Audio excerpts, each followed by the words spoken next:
Welcome to this here thriving moment brought to you by the Sovereign Light radio broadcast Anchor FM and made also available on 6 other different platform distributions. Live from North York, Ontario, Canada, I am your hostess, Reverend Maria Arvanitidis, and with us here today, right out of sunny Hill, Johannesburg, South Africa, our very special guest, Paul Kershaw. Oh, wow. How are you, my friend? Well, thank you, Maria. How are you doing? Great. You know, over here, we're going an hour ahead in time. Spring, moving forward. Very, very good. Yeah. Time does shift, doesn't it? And in different ways. So, folks, for all of you who don't know about today and this segment, how to tap into soul awareness and gain emotional freedom, art, business, and transformational coach Paul Kershaw is a showcase producer and agent at Gold Talent Performing Arts International and director in sales marketing at Eat Popcorn. Born March 20th, 1963 in Burnley, Lancashire, United Kingdom, into a family with 2 older brothers before him, and not too far ahead with yet another younger brother. Paul Kershaw, who now resides in Sunninghill, Johannesburg, South Africa. In 1967, Paul's entrepreneur parents had it in them to start their own business in South Africa. At around the age of 5 and in Africa, Paul's sister was born, Mandy. As Paul started to gradually become all too familiar with the family business, he later grew into his own various companies later on in life and has taken on with him this favorite quote: "Life is an adventure that needs traveling through. So learn what it teaches and one will grow accordingly." And from that, Paul's spiritual quest started. At around the age of 30, while still soul searching, a meditation group that he had joined had changed his life forever. He was guided to visit India 6 times with this group as a Raj Yogi and left them after to study various styles of crystal healing. From there, Paul was guided into 15 methods of massage therapies and practiced various styles of hatha yoga. Along with this awareness, worked as a practicing clairvoyant and medium for many years. A 2011 certified hypnotherapist and emotional freedom technique practitioner, tapping on acupressure points. He was guided through the Lemurian Atlantean Angel Gods by a Toltec Nagual Master and became certified as a Grand Master Angelic Healer, whilst Paul's father, now living in Benoli as retired, and with his mother's passing 23 years ago, he still remains as co-owner with one of the family businesses. For 22 years, Paul lived with his partner, Nico, who he met in South Africa in his coming out youthful years. Fast forward to now, and they have been married for 3 years and have been raising his youngest brothers, 2 daughters, for the past 7 years together with Nico. How is it that human values with some of its roles have shifted, and within the journey toward self-sovereignty, Just how do we tap into soul awareness? Are you interested in gaining insight through inner work? Vegan and yoga enthusiast Paul Kershaw is here to share with us and just how it is that we can activate emotional freedom. With us here today in the segment, How to Tap into Soul Awareness and Gain Emotional Freedom, Paul Kershaw. Hello there, Paul, my friend. Hello, Maria. Thank you. Nice to be here. And once again, thank you very much for having me on your show. I'm looking forward to it. It's been so long that I haven't really seen anything else that I've been connected to. So I really want to know more about this talent, gold talent. What is that about? It's very interesting how life brings different processes into place. Yes. All my life, I've really been interested in talent and performance in the creative arts, in forms of human expression, telling stories, etc., through whatever it is, song or dance, music, etc., only to end up in a long-term relationship with an ex-pop star who sings and performs all day long. And I think I know every lyric there is in the world for every song at this particular point. Oh yes, Nico, he's a vocalist, musician, performer. That's correct. So are you in it together in this venture, this project, this company that you have? Is it something that you do together? We've actually run a company like this for several years, working with talent and introducing it into the international market through a showcase and convention in the United States that's held in LA for several years, or quite a few years now. And I think that's the passion that I have, is just watching mainly youngsters bring out their very best potential and allow themselves to just express who they are and see the light in their eyes as they realize their journey and the potential and the possibility of it. It's really a magical moment to watch a youngster just suddenly go, this is who I am. It's a form of great expression. So my work, my companies, my businesses, and things like that have always had this spiritual interaction within the process. And I don't think it was a conscious thing. I think I just chose it, to learn lessons, as we all do, but also just to make sure that there is a compassionate and empathic side to everything that's run. It's not just business. It's not just about simply, well, let's do this, let's make some money out of it, etc., etc. It simply is a process of watching the magic unfold. I must say, over the years with our businesses, we don't keep them going too long unless we have that magic happening. As I said, just watching a youngster grow into who they are at that particular moment and watch that expression, for me, is the most mystical, magical moment.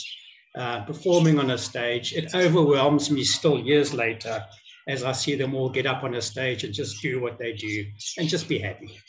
And how you put it here on your Facebook profile, your motto, believe in yourself every day, also has a lot to do with you believing in others and seeing their light and the best in them, so that they can bring it forward. This talent search that you're doing is amazing, and yes, I really admire that.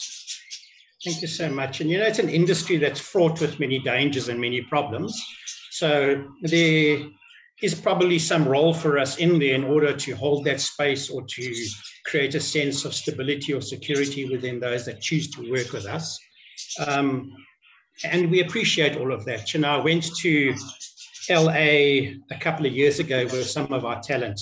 We flew in, and at the airport, I was actually stopped by some police officers, and they wanted to speak to me because somebody on the aeroplane or some of the crew members had actually thought that I was a child trafficker, taking children through. So that was a very interesting moment for me, but to realize that there is an awareness and a protective process in place, I was very happy with it. I wasn't in the least little bit upset or disturbed by being interviewed and stopped. And, it was a good hour that they were discussing things with me, and it was perfectly well done. I think they handled it really beautifully. And I didn't feel threatened in any particular way. And I was really appreciative of the fact that somebody was looking out for these young people that I was with. And I wonder how much of that actually goes on in this world, where they actually have to have a police force looking for that kind of thing, and aeroplane crews trained to look for that kind of process, even though in this particular case, it wasn't valid. But there we go. I learned a lot that particular day. I must say, I learned a lot about the way the world works, and it was a big realization for me as to what the industry really, really can be like in certain circumstances and events. Right, because yes, predators do that. They put this false persona on, like they see the best version. They actually do. They see the best version in people, but that's the tool that they use. Isn't that interesting? Absolutely incredible, just to watch it all unfold and to realize the different levels that humanity work at. And one can have the best intention for the world, you can have the best wishes for the world around us. But I think part of soul awareness and self-sovereignty is mastering the understanding is that we live on so many different levels. We can't just choose to have, that's what I'm going to be. I'm not going to be just a love and light, and that's the way the world is, and exclude everything else. Because as above and so below, there is a dark side, there is a light side, there is a multiple process going on in this world, and to deny ourselves the experience of that, I think, is also denying ourselves part of a journey of understanding. I was saying to someone the other day that there's a difference between innocence and naivety, and many people choose to be naive about it. They don't want to know, they don't want to understand that this is the way the world actually works. Not that we have to focus on it, but there is evil in the world, and evil plays a particular role in our unfolding, in our awareness, our development of our awareness. Does that make sense? Oh, yes, it does. And I noticed this too, our level of awareness and how we shift out of it. And that's like the ghosts from the past kind of thing. And just kind of, we have to work through it, like we have to experience it. And when we try to get others to intervene and make ourselves victims, and not trusting in the process, I've had a lot of people, even on Facebook, and I'm doing a sweep now, getting to know people. And some of them might be moles, others are really coming on strong, like, can you help me? Oh, this happened. And, they really play on you. And then you think you get to know them.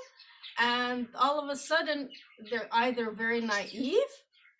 And I'm saying, I can't intervene in this process because I will make it worse. You have to learn what you're going through. And, right now you're just showing me that your codependency and all these other things. And it's like, get a grip, man. And, I'm sure you will be able to solve this. And then as soon as I keep going with it, I figure out, hey, this dude's a predator. Yeah. And so I blocked him. This was whatever time I wasted, I just got to let it go. And so you never know these things until you kind of see it through, because then I would have been the one learning the lesson, right? Yeah. Or sitting with the consequences of that lesson, that's for sure. Wow. Having to carry the weight of that. And these girls, I'm seeing now on the Facebook page here, Gold Talent, I'm seeing like a whole bunch of girls in beautiful dresses. Is somebody also the designer of these clothing, or is that something outside, like a third party? Yeah, that would be a third party that we're actually working with within the convention itself. So that particular convention is absolutely amazing in terms of it's very supportive of the entire family experience. And yeah, this is why we are always there as well, not just sending them by themselves at any one particular point, just creating new family structures and talent structures that are really needing to be built. So, okay, I know a few people that might be interested in this. How would they go about connecting or contacting you? And, you know, some really beautiful women, especially a couple in Africa even. You know, what a quick. Yeah, thank you. Thank you very much. If they just go onto that Facebook page and just click on our bio, we have a link there to our website. And there's just a connection for a contact form there that they can use, and we'll reply to them and set up an audition process and a discussion.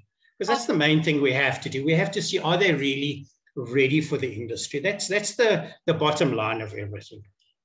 We get so many singers, we get so much talent, incredible, talented individuals expressing, but are they ready for a business within the industry? And that's what we find, is many are not. They want to sing, they want to perform, but they don't realize that the transformation that has to take place is literally creating a business out of themselves as a product, which is marketable, which is going to be used on a business level, because at the end of the day, it's a business. Yes. The entertainment business is the biggest in the world. It's incredibly extensive, going to every single aspect of the particular world. Who doesn't listen to music? Who doesn't like somebody dancing? Who doesn't like fashion? Who doesn't, you know, there's always something going on along the way there. So I think our goal has always been to put a particular sense of value system into place, and a very family-oriented system, although even that system nowadays is completely shifting, isn't it? Yes, yes. And also this thing of entertainment, it can also be very hypnotic. And actually from there, take it to the next level. Absolutely. Watching all of that. And again, within this industry, within the world of entertainment, it is forms of expression. So you're going to get everybody's belief system coming through them as to what they are projecting and sharing. And superstars are made out of belief systems, or wanting to be like somebody else, wanting to be the same as somebody else, instead of expressing themselves on an absolutely complete individual sense of self. And that's what you're actually marketing and selling. Yeah, that's always our goal with it. So are they ready to develop themselves on an individual level, accelerate that process within themselves, step up onto a world stage that is in full confidence of who they are and their potential of what could unfold after all of that. And in all fairness, you need a family structure around you to support that, because some of these youngsters are pretty young. They haven't yet formed their full sense of self, and you know that's an ongoing process. So we like to develop that. And sometimes we'll say to talent, look, try again next year. Just try again next year. Come back to us next year. Let's talk again. In the meantime, just do A, B, C, D for yourself. Grow this, learn to do some songwriting, learn to do A, B, C. And let's come back just to let them get that sense of maturity. That's what that's what I was going to ask you. Is there an age limit to this? No. Our oldest contestant has been in her 80s. And she was absolutely incredibly fabulous. Love her too, but fully expressive, so beautiful. And then the youngest, between 6 and 7 years old. But two worlds apart. So you can't have a conveyor belt system. You have to have an individual connection. I mean, the 80-year-old lady obviously didn't have parents any longer to guide her or need any of that, but she certainly had a family around her of her sons and daughters who were supporting that particular process. Whereas the youngest 6 to 10-year-olds, they do have a parental system. And that has to be fully included in where we are at in order to support that. Because at some point we have to step out of it. Once they got going, once they are moving, once they are into where they need to be at any one particular point, once they've started, our job is done. We just sit at the sidelines and encourage them and just keep that connection going. But literally then the world of entertainment takes over. Right, because you're also a coach. Yeah, you know, when you were reading out all the processes of what I do, yes, I'm like, gosh, I'm exhausted just listening to all of these things. I mean, how much more does a person do? But isn't it amazing how life brings you what you need at any one particular time? Yes, and how much you can actually take in and receive. Yeah, but I think most of all my process from a very young age has always been to work with people, always being able to offer them some form of wisdom or counseling, even if I wasn't able to live in that particular process myself. And it's only later on that I've discovered that I don't need to do all of those things. I don't need to necessarily help people heal. I don't necessarily need to get people to do what I think would be best for them or what they're asking me would be best for them. The thing that really has developed for me is my own inner being and just developing that and creating that awareness of stability within the self, allowing the emotional flow to happen on whatever level it is, and knowing that it's all what it is. It may be based on responses and reactions, obviously, but is it authentic? And that's always my question. How authentic is this moment? How real am I, even if I'm experiencing what would be titled a very negative emotion or a very upset emotion? And emotions are there simply to guide us. They tell us exactly what it is that we should be doing, what it is that we could be doing for ourselves and for those around us. So I have really transitioned from a state of running radio shows, hosting those shows a long time ago, hosting webinars, hosting all sorts of retreats.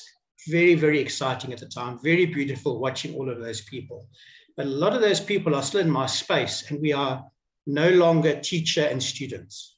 We're just people living our lives and trying our best to live in empathy and compassion and living in a sense of, I would say, creating a consciousness that is able to go out into the world and just allow that vibration or that frequency to make a difference. That's really what I've transitioned into in these little bit later years. Can you tell me, what does Raj Yogi mean? Okay, so there's different forms of yoga, many different multiple forms of it. A Raj Yogi is really seen as a yogi in the higher echelons of practice, and not necessarily a physical yoga, not a hatha yoga. It's a meditation. It's a meditative state of being. So you'll see some of the older yogis that are apparent in the world, a lot of them in India that have retired into caves and things like that. They simply sit in meditation and send the consciousness internally and then let it adjust so it becomes an external vibration. So Raj means the highest. Raj means the godliest, or, you know, the Raj of a village or Raj of a state would be the emperor or the highest point of it. I didn't know that, because I have a lot of friends and acquaintances that name Raj. Now it's good to know that, right? Yeah, Raj, Rajesh, there's a lot of that as well. And the names do reflect that particular understanding or awareness of what they were given, you know, by their village priest or their family advisor, you know, spiritual advisor. So you're, and you take this into business. And as a guide, you know, you get to a certain level and it's no longer a teacher. It's, you see it more as a guide. From my that's why I just use the term guide. But also you are a coach and a showcase producer. And, you know, and what is the scout? What is the global scout? What does that mean to you? Literally, there's someone who's scouting for talent in the world who wants to actually progress into a career. And so we are the doorway to discovering that. We scout the talent to just get them to a point where they can be discovered and signed into the international market by an agent or an international manager. And so that's the scout, yeah. Wow. Is this something that you and Nico are on the path together? Yes, absolutely. We tend to have started most of our businesses together, running them together. We don't work in them per se. Nico also has a travel agency, whilst he's also working on developing his own voice and his own career, which is his spiritual expression. He certainly has done all the inner work with me along the way out of his own choice, and very, very wise, but he's a quiet person who stays very internalized until he performs. And then we see a completely different person, a different persona comes out, and he just suddenly springs into life. But mostly he is very, very quiet, just gets on with his work. He's an endless worker. He just does so much work within himself all day long just to improve who he is. And his knowledge base is profound. He is absolutely incredible in terms of his ability to learn, to study, and then to express. So, yeah, it's a pretty unique process we have going on here. It is. It's very special, like a twin flame kind of relationship, you know? Yeah. And so also this Eat Popcorn, how did you get this name and this digital marketing partnership? Is this also with Nico? Nico and I started that together a long time ago. And what it was, its original intention was to become the marketing and branding arm for our talent within Gold Talent. That we could build up the marketing aspect within what was needed for each talent as it grows, that we could build their digital online presences, we could teach them the branding and marketing. But over time, it actually moved into a completely separate company all by itself. So that's happening. I don't think there's any great shakes in that particular market right now, but we'll see as that comes along. If you can hear traffic around me, I live in an apartment block, and it's a very interesting community process around here.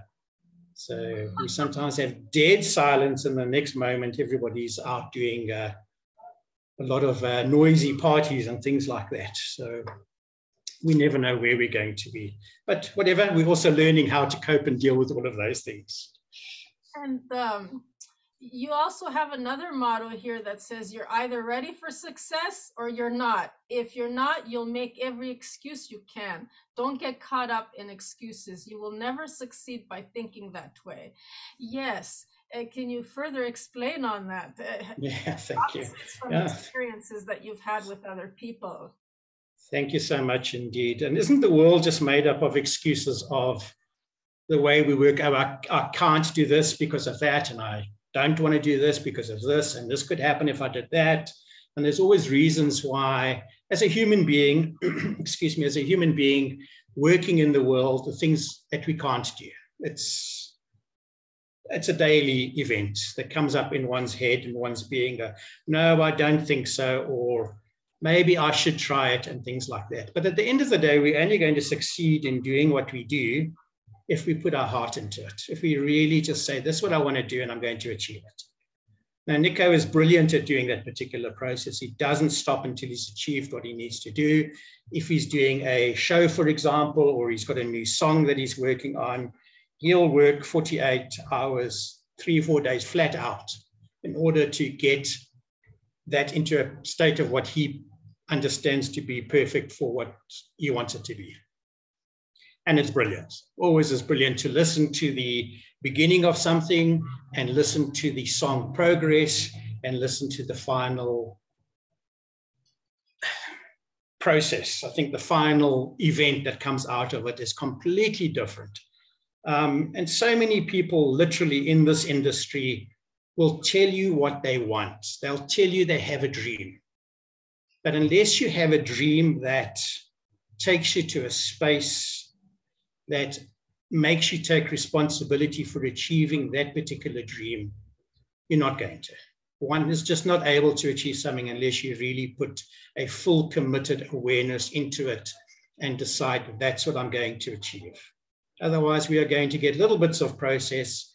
Everybody's going to appreciate our talent, but for longevity, for substance, for growth within the process, we can see within some of the mega stars of today, their absolute commitment to their art and to their careers is profound. And that's what gets them to where they need to be.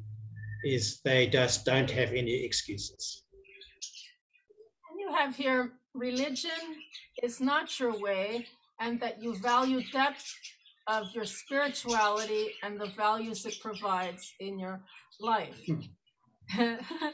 Thanks, Maria. You've researched so beautifully. Thank you so much.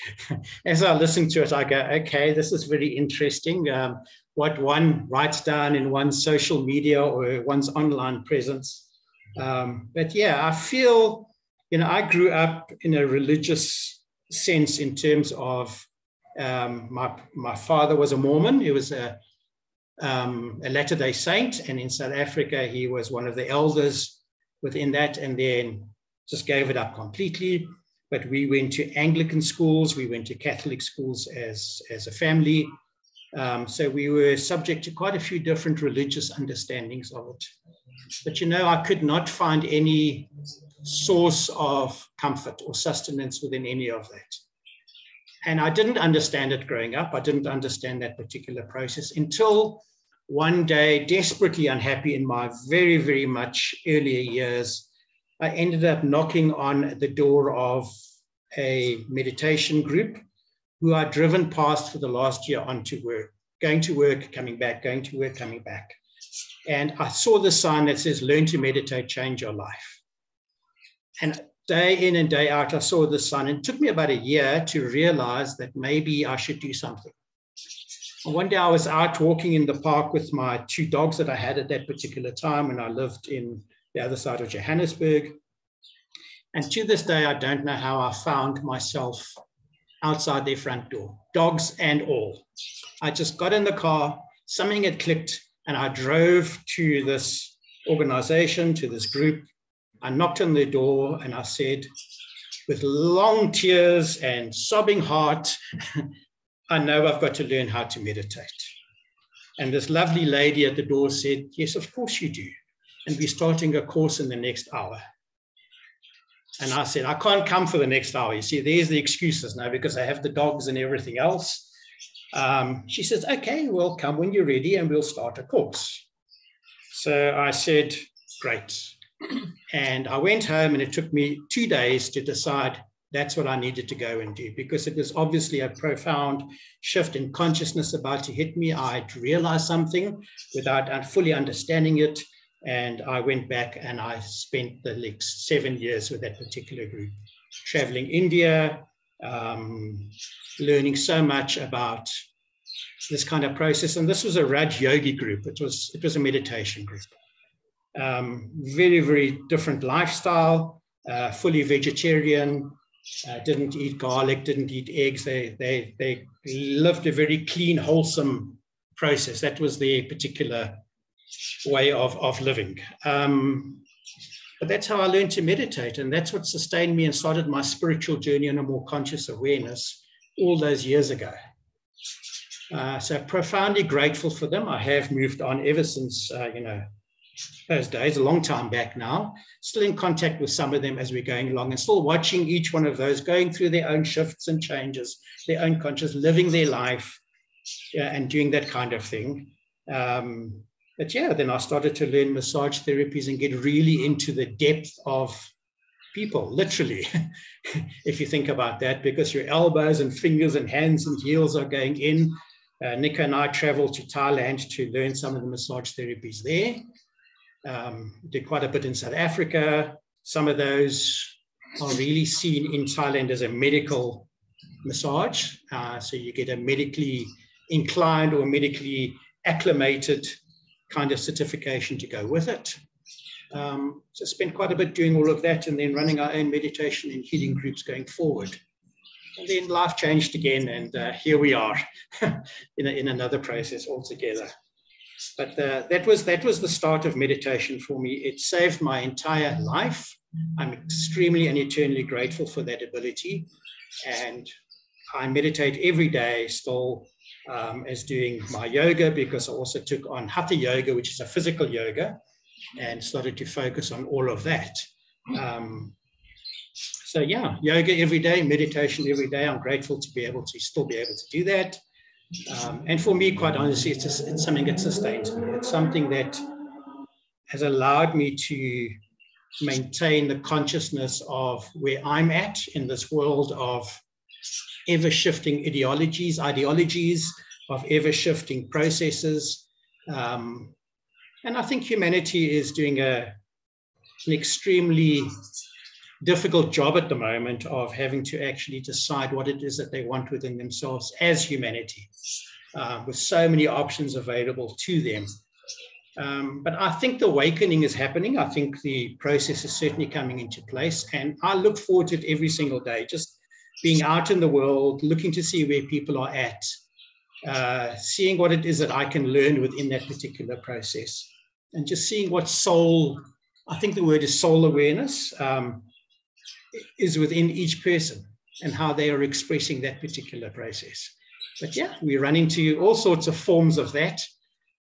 But it's all forms of expression. So we do choose what we want in our space. We do choose what we allow, because I think part of the spiritual process is very much a time frame or a level of understanding is that what we allow will continue.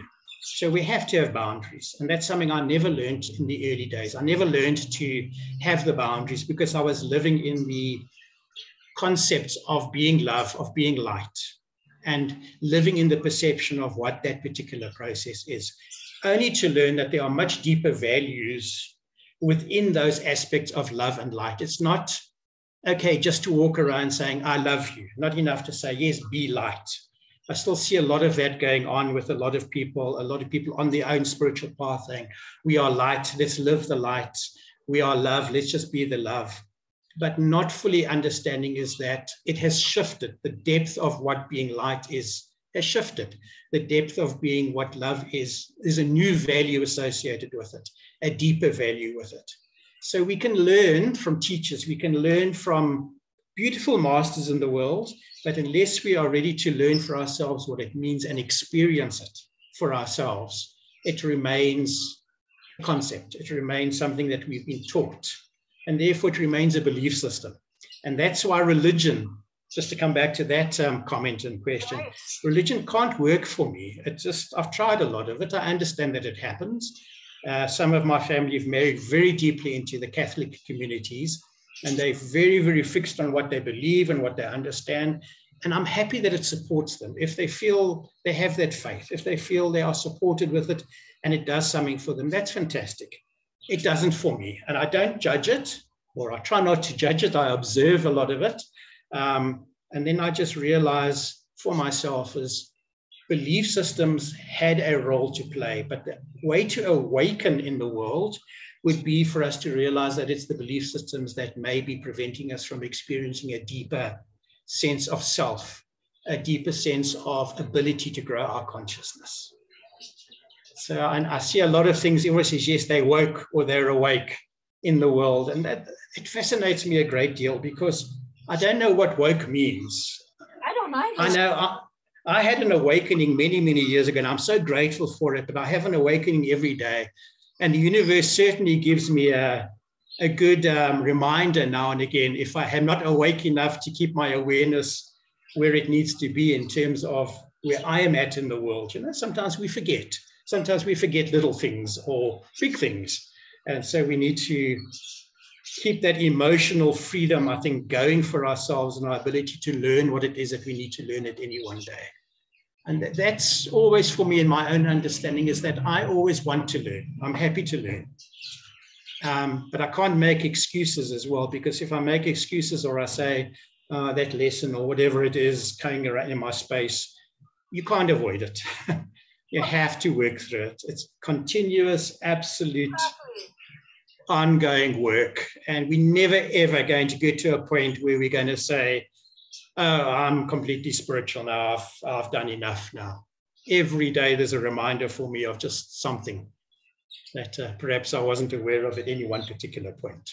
Exactly. And what you're describing, this word called focus, that we can't be focused on everything, omnipresent, all at the same time, especially when we decide from that greater consciousness to divide into a spirit and then into a body, containment of that spirit, that makes us a sovereign being.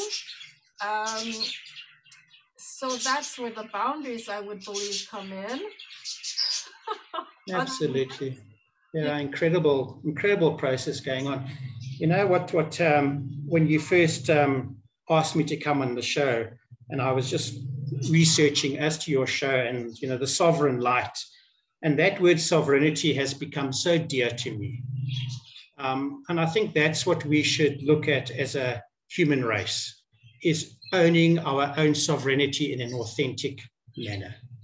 That's how I would shorten the journey of eternal lifetimes, is if we understand sovereignty is really the ownership of our own authentic self and the expression of it at any one point. And these are chosen things. We choose to do that. We have to remind ourselves. And as I said, and as you've pointed out now, if we don't remember to do it, well, we'll get a reminder in the next 30 or 40 seconds of forgetting that. Something will come along to remind us of that particular process. Also, the words and the meaning behind the words have all been corrupted. So when people say be responsible, all of a sudden it's a weighted down feeling. It's distorted version of the actual, just release and be responsible. These consequences are imprinted, and they are just the same as that fear. See, if you believe in it, then you will make it real. You don't have to. We have choice, as you say. It's true. Absolutely. And I think part of that process is learning that we have choices. Because if you look at the way many have been brought up in the world, and my own upbringing was a strict school, strict schooling with set prescripts and set way of doing things, good beatings now and again. It was the old school kind of things. It was ruled by, you're going to do it this way and only this way, and this is the right way. Bearing in mind that my mother wouldn't mind now and again reminding me or any of her children who was boss in that household, and the correct way was respect and manners. She was really, very good at, reminding us of all of that, and which I have a great deal of respect for still today.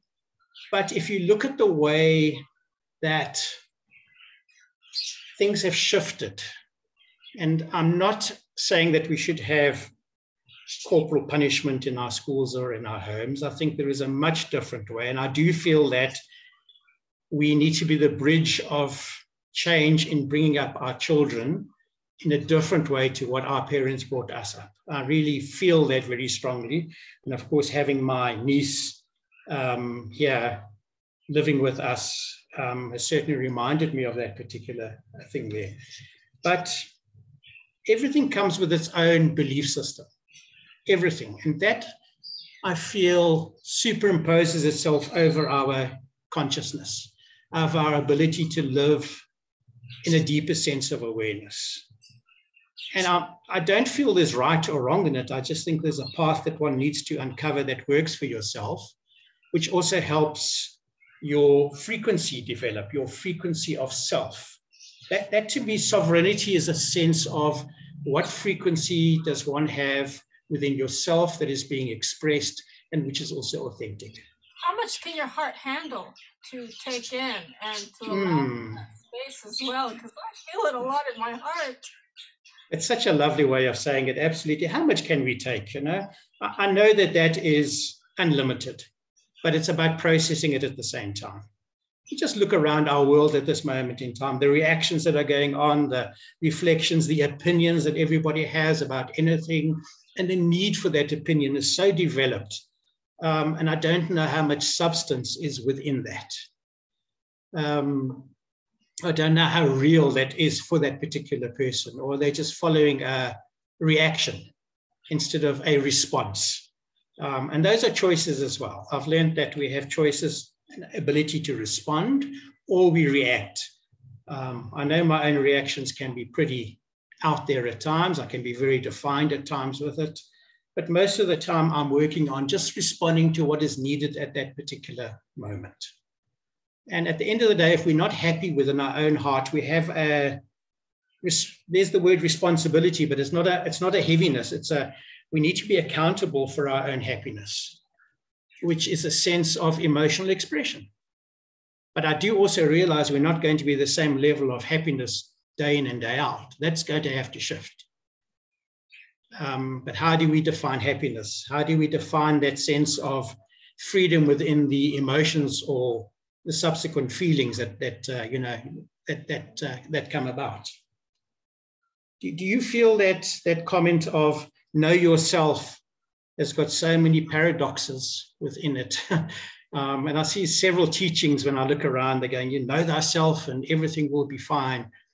I get that, but how do you actually know yourself unless you're experiencing yourself in an authentic level? How does one do that? Right, and I also take the Buddhist approach as well, as far as samskaras, and Sure. just let it go. You have to let it go, because I think, oh my gosh, how these people, they're like armies. How am I gonna? They're like a big brotherhood, and they're out. And after one person, it's like, I'm not gonna even say that, like a big country over a little country, but I don't want to go.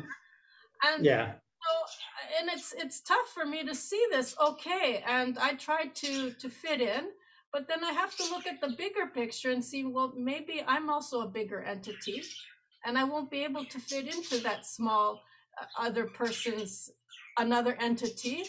And that's how I have to look at it, and I have to let it go. And what if I did have billions of dollars and I did buy them all off so that I can fit in? And then what? Then that would be me seeking vengeance, as they are doing to me. And I think all these things out, and I think, frankly, I don't even have the time to react, because I can't even go there with my energy. It's too valuable. Yeah. And so absolutely, you'd lose that energy very, very quickly if you weren't aware of that particular process or situation or opportunity which has arisen.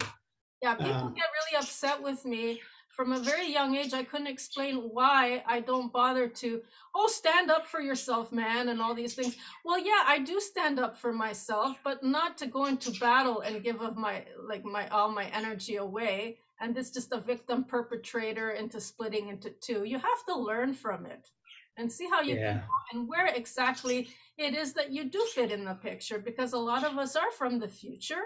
And we are very important, that we're holding down the light for all these monkeys. Absolutely. Absolutely. And earlier I said that I believe that belief systems are superimposed over consciousness, but I was really just being a little bit subtle in the process. I think it's superimposed over ego consciousness, and ego consciousness is that which reacts very, very much so. I agree fully with you. My entire life on this particular frequency, on this particular earth plane, has really been very much like what you're describing at the moment. I tend not to take sides. I tend not to, react to somebody else's process. I don't need to agree with them, but I don't need to disagree with them. I understand that they have their particular path. Even if I feel no about something, I also don't feel it's okay for me to actually make those changes with that particular person. So I can be seen as not having boundaries. I can be seen as not being defined enough sometimes. And in business, that's not always easy. In business, there's very definite agendas and very definite outcomes wanted and very different stories coming along there. And I've had to adapt to a lot of it. I've had to adapt to a lot of it and put on different roles or different hats to say, okay, this is what I'm doing right now. I'm starting to work with it. But overall, I think the journey of understanding is that I may not have boundaries, which I do have, but people sometimes take that as a weakness. They take that gentleness as a weakness. And then we have to be accountable to that and stand up and go, hang on a second, don't put me in a box. Don't put me in that box or that category. Absolutely. It's a decision one needs to make at one particular point. So the way you see here, I see Hatha Yoga, and I kind of interpret it to like Tai Chi or any other martial art as well. It's to get your energy going, right? But Tai Chi is also moving with that energy and with the external one, where if you see right through the business. Let's see right through the business, okay? Of all these things that are busyness. And Sure. what is behind the source? What is that? There's a force. There's a force. And if it's a huge force, then automatically it's telling you it's time to kind of let it, like the thermals. When you fall off a cliff or something, and let the thermals and be like an eagle and start soaring, or however it is. Because if you go against that force, you'll be knocked right down. And the more you try to fight it, or okay, let's say, oh, I'm going to contribute to this, so where do I fit in? It's going to be used against you. I know, because my family used to do this to me. Whatever information to teach me how to keep quiet and be secretive, but this is how illnesses are created too. Yes, absolutely. And Through so, that blockage of those energy channels and whatever that goes on over there. So that's very interesting you talk about thermals, because any of these movement processes, these movement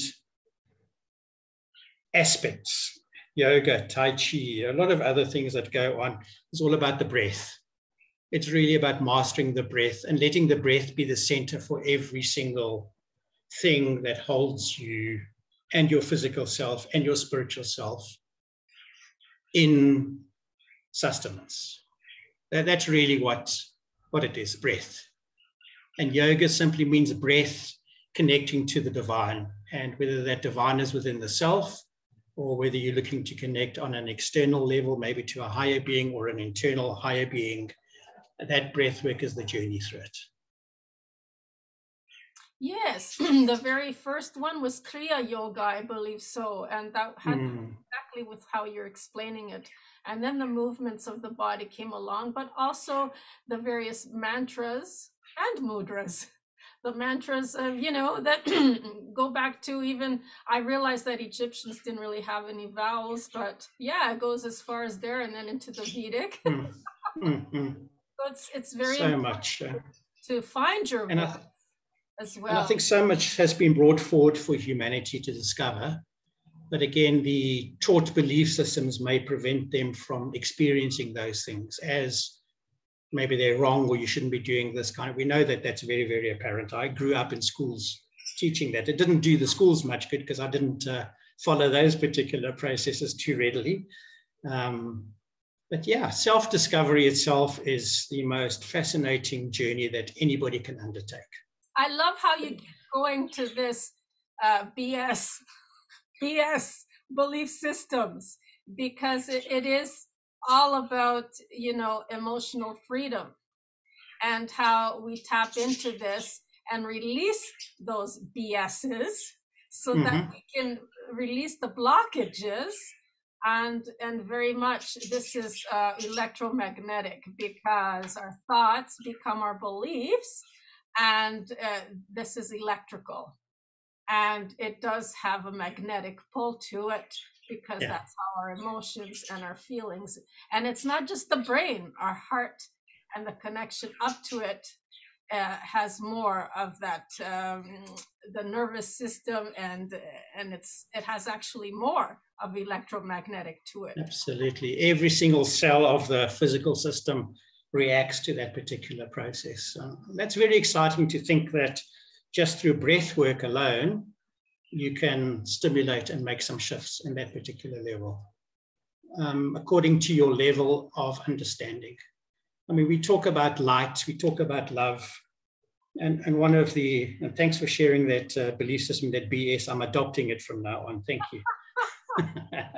One of the belief systems is that we should have as much knowledge as possible. And so a lot of people get woke and they start studying and they learn as much as they can, and they work with us and they buy that, and et cetera, and they take as much knowledge as they can, but it doesn't become an experience. And I think that's the main difference on a spiritual journey. When you are ready to experience it, everything that you've learned and understood and can work with, I think an authenticity then emerges. And that authenticity is the actual journey that we are on, because we're never going to stay the same being. We have to shift. I was going to say change, but I think the correct word right now would be to say shift into the potential of the consciousness that we are able to achieve at any one point. And now you also have a certified from 2011, you're a hypnotherapist. Yeah. Also offer that kind of service to people, EF. Yes, very much so. Hypnotherapy is just actually a form of creating somebody into a particular meditative state so that their ego consciousness or their conscious mind is actually relaxed. And so we can go deeper into the subconscious and discover where they are at and what has happened and why they are experiencing certain specific processes within their lives. Very much hypnotherapy goes into past birth or earlier years that have been blocked out. So that is a journey all by itself. But very honestly, I do feel that it has its place. It's very magical in terms of what gets discovered. But people should just learn how to meditate, go into their own conscious and dedicate some time to doing that for themselves, of whatever form of meditation is going to be. And meditation is not about feeling good when you come out of it. Meditation is really a state of what have I discovered and what can I put into experience and getting excited about that. That's how I would describe meditation. What part of myself did I not see before I started this particular meditation? And therefore, when I've learned something, I can then go and discover it. It's not just something that I've read about. It's something that I'm excited to experience.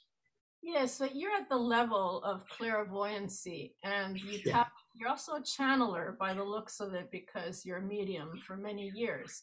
Mm. So would you be able to explain to people what exactly, that we all have these capabilities of extrasensory perceptions, how we can go into that fifth dimensional state of being, because that's what it is. Yeah. This is a lovely question. People have asked me this, and I'm not sure if I'm able to fully explain the process because, in all honesty, right now, I don't know. I don't know how that happens.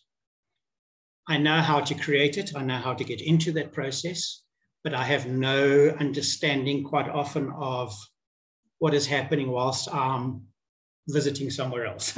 I don't know what is being said consciously. I can hear it, but I have no mental recall at all as it goes through. So an interesting process just to share with that. When my mother passed away 20 odd years ago, the group I was with at that time held a ceremony to say goodbye to the spirit, say goodbye to the soul. And I was sitting in meditation and I suddenly felt this massive energy shift around me of everybody supporting that particular journey. Yeah, I'm just trying to tell it in a way that wouldn't be too long. Anyway, in the middle of this process, my mother's energy appeared.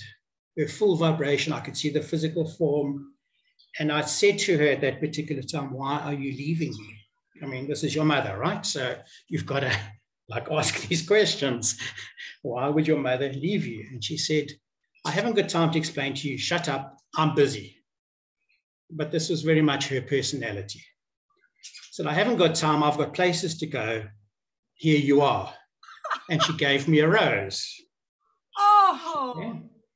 So this was very, very emotional for me at that one particular time. And I came out of this whole trance process and I had to try and figure it out for a while because it wasn't quite what I was expecting from your own mother.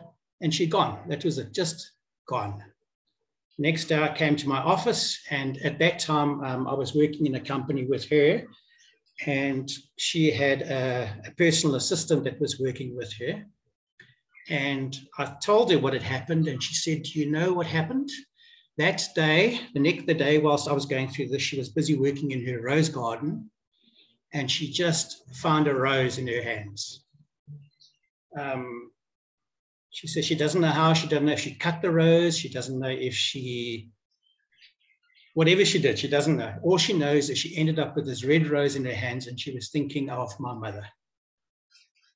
So that gift of that moment is, I think, what it is that I like to also share with people, is to see what gifts that they can get. And it's not necessarily for me a process of going to their deceased or their late loved ones at all. I tend not to do much of that work because, quite frankly, it doesn't interest me. But I really like to focus on what spiritual energies and beings are around them at any one particular point, and share that energy with them and share with them the potential of the journey ahead.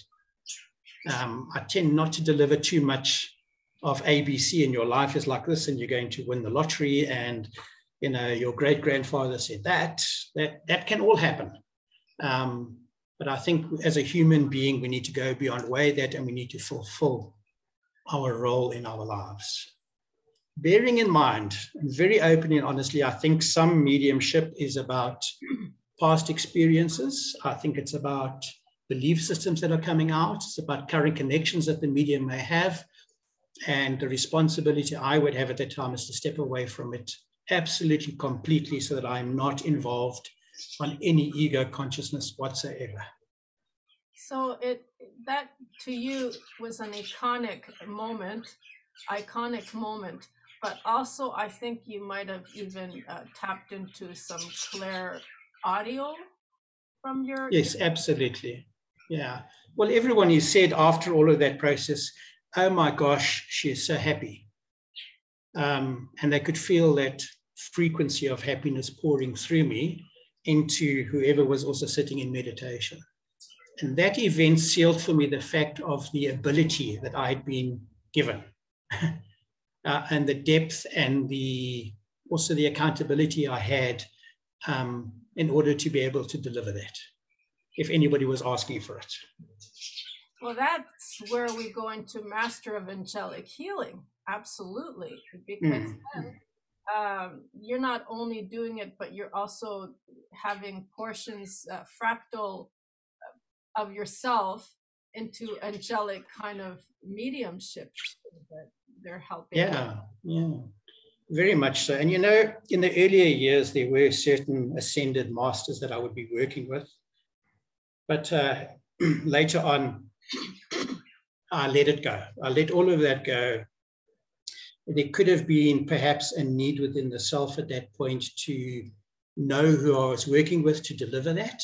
There might have been some trust process, which is definitely a building block for us as humans. Absolutely. And then also develop into a point where I could just be that open being of whatever was needed at that one particular time.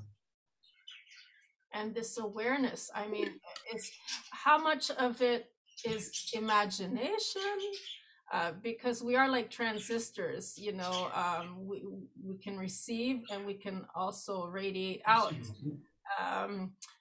transmit into remote viewing, but the need to want to manipulate or actually be in the doing process is the majority of our world today.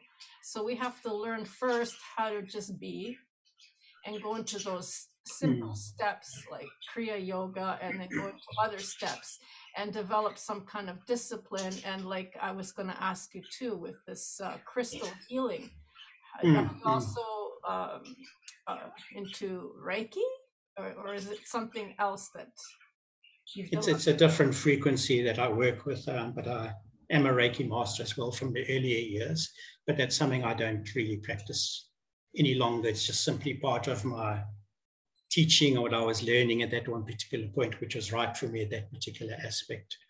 But the angelic healing that I work with has a very distinct name. It's called Belvaspata, Belvaspata.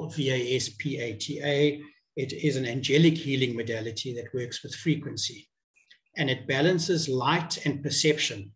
So power and perception within whoever you're working with, and it like plants a seed of connection so that when they are ready, their own awareness then unfolds when they are ready for it and when they wish to work with it.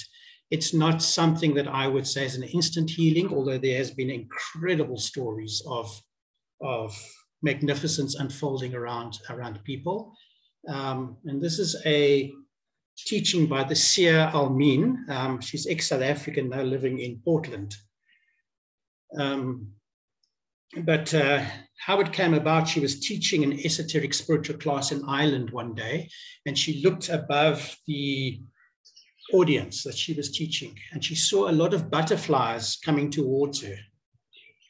And they came past her and they hit the board behind her, which she had been writing on. As she turned around, they'd all reformed into different experiences, which we would call sigils or sacred writing. Okay. That's how that was born. And it came to be is that as she started to decipher those particular sigils, she realized they were connecting to angelic beings. And they weren't your beings that were well known within the esoteric or metaphysical teaching world. They had a completely different level of being to them altogether. And these sigils were actually used to connect to those angels and those angelic beings through the healing process. So it would change power and it would change perception, but basically light and love. It would bring that into a potential or a reality where one is ready to go deeper into that particular journey for oneself. And therefore your insight, your realization changes, your journey then unfolds, and you discover the causes of the symptoms that you are experiencing. You know, how many people in today's world just takes a headache tablet because they have a headache? How many people, well, you understand how it goes, but simply this angelic healing modality takes one beyond that and makes one or puts one into one's own accountability and self-responsibility for one's own healing, but in a very practical and balanced way. I understand this, and there's like sound healing to this, and there's aroma, what do you call it, alchemical potions to this. Absolutely. Oils. The thing is though, this can get a little confusing because absolutely, when you see the person who is being the guide or the seer, that's not in actual fact that person's name. They are representing a company, and that company is representing many other companies and other teachers who represent this company, because at the end of the day, this person wants to also have a private life with their own legal name, and that will be left as a legacy to her daughter, who is Almeen Barton. And I keep having to explain, in actual fact, she wants us to find our own sovereignty and not be so latched on and dependent, but give credit where it's due. But then again, it's kind of hard because for people who want to find her, they will not be able to. They will have to go through the other teachers to get that teaching. And for them to really understand that that's a company name. You know, I mean, it was up to her if she wanted to actually make that name legal, but I have a feeling I'm going to have to keep interpreting this again on the next segment. Absolutely. I want to promise you that explain it for herself, but I think many years down the line, because I started there about 2011, 2010, I can't remember the exact time, but I want to tell you that the reinterpretation and the perspective of where one is at within that journey is profoundly changing day by day. And it may look complicated, and yes, I understand the content can be very, very challenging to get to. But I think the beauty of where she is at is that there's not just one aspect of teaching, it's multiple, that you can find yourself where you wish to be on any journey within yourself and adopt that. I wouldn't have been able to if I didn't directly go to this person.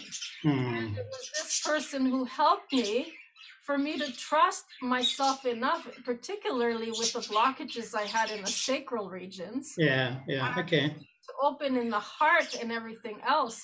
But it's not something that she's already been there, done that. She already has people that if they want to, they'll have to go through those people. Yeah, absolutely. You know, I didn't miss the boat, but at the same time, I caught the tail end of it, which did help. It really helped to open me up and see my also a different kind of family as well, right?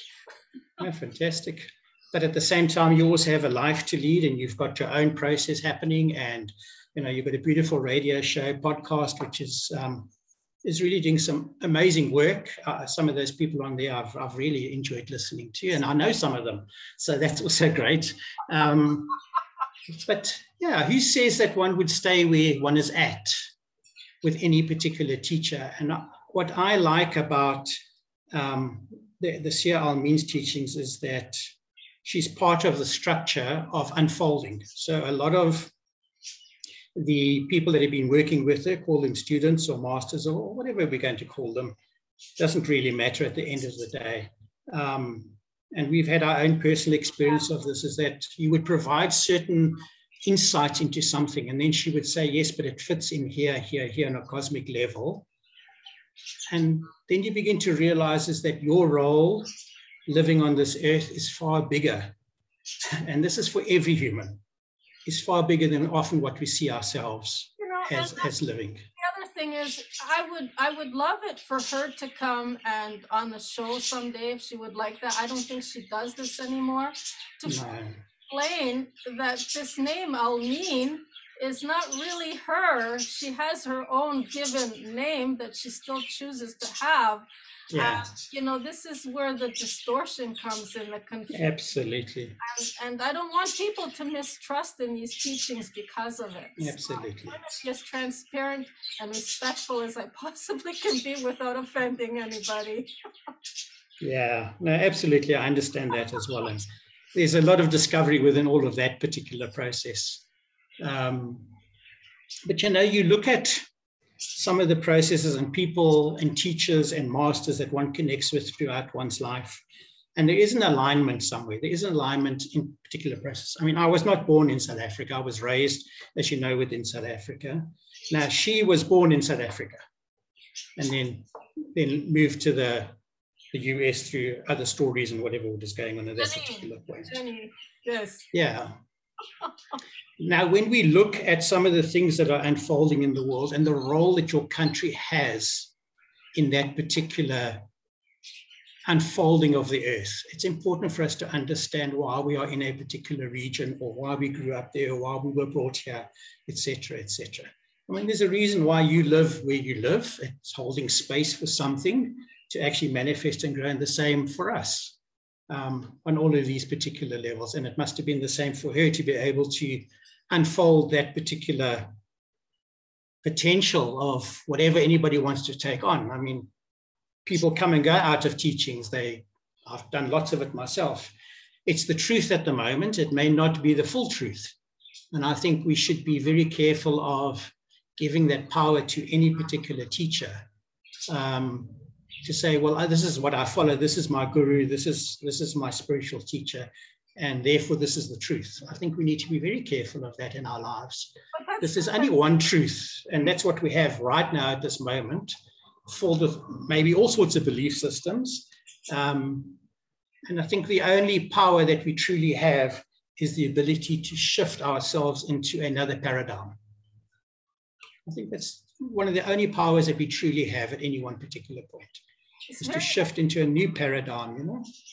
It's very educational, and this is what discernment, we grow and we gain discernment from this, and it's very educational. You know, one spiritual journey should make one angry as well.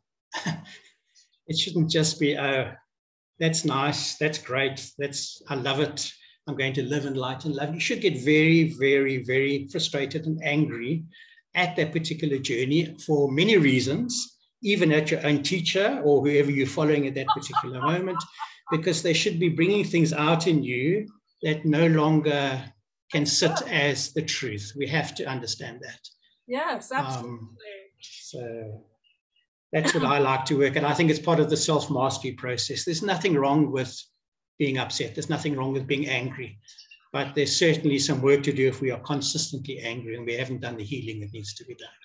Well, in closing, have you anything you would like to share with us here?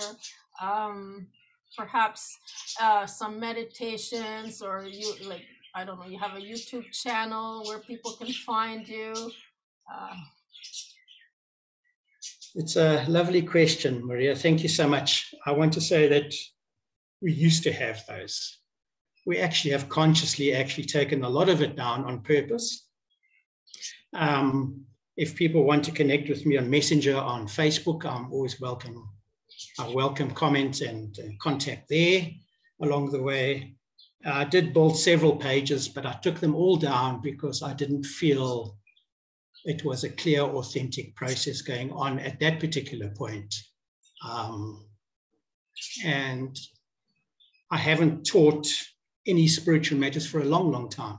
And the simple reason is that I think that the work within the self is what actually makes the change in our cosmic unfolding. Absolutely. And, you know, authenticity and standing up in your own power, taking your power back, and not having all these excuses or the fear of consequence, that you have to be, have some courage in heart, right? And, yeah, very, very much so. And we need to live in our hearts. We need to live in the truth of that heart, whatever that experience is. It's the definition of what we put into it that creates the situation or creates a challenge. You know what, my friend, I would love to have you on here again, and for season 2 perhaps, and it wouldn't be so much of talking about where you were born and all these things, but adding on to the growth further as we progress and grow, and our growth and sharing it with others, and our light and our expansion. I would love to have you on here again. Well, thank you so much indeed, and I'd love to be part of it whenever you'd feel there's space and you're open to that. 100%. I'd love to do that. Thank you so very, very much. Well, thank you so much, and thanks for being there and holding that space. It's beautiful to see it. Bye.